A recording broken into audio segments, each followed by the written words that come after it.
Дивите и нестандардни депонии кои со години беа нашата срамна слика, конечно ќе се чистат. Владата донесе одлука со која овие ридови ѓубре треба да се исчистат во наредните месеци.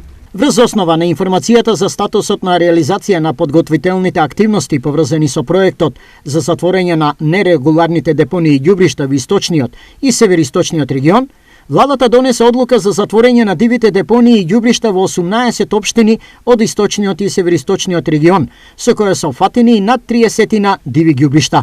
Се наведува во владиното соопштение. Елиминирањето на овие депонии решава огромен еколошки проблем и оваа активност е во функција на отварањето на регионалната фабрика за рециклирање на отпад.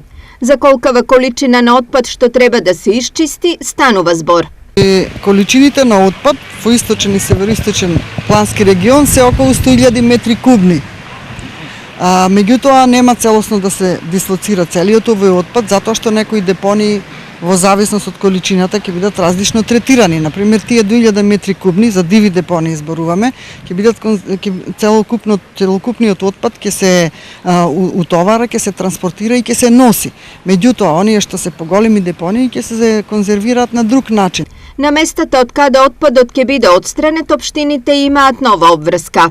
Купно треба да бидат затворени 5 депонии. Тоа е во село Карвенци, во село Таринци, во село Аргулица, во село Радање и во село Козјак. Вкупната површина е некаде околу 55.000 метри квадратни, додека биде претоварната станица, кај што треба да биде и одредиштето за сметот од општина Карвенци, тоа е во општина Штип.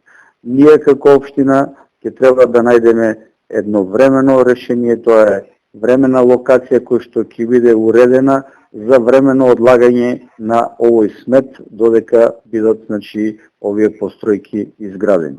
Чистењето и рекултивирањето на депониите во двата региона сепак е комплексна работа за која треба време, но и цели 10 милиони евра пари кои владата ќе им ги исплати на веќе преку тендер избрани компании од Турција и Германија. Паралелно со ова, до крајот на годината треба да се распише тендер за избор на изведувач, кој во рок од 2 години треба да ја изгради регионалната депонија кај Мечкуевци.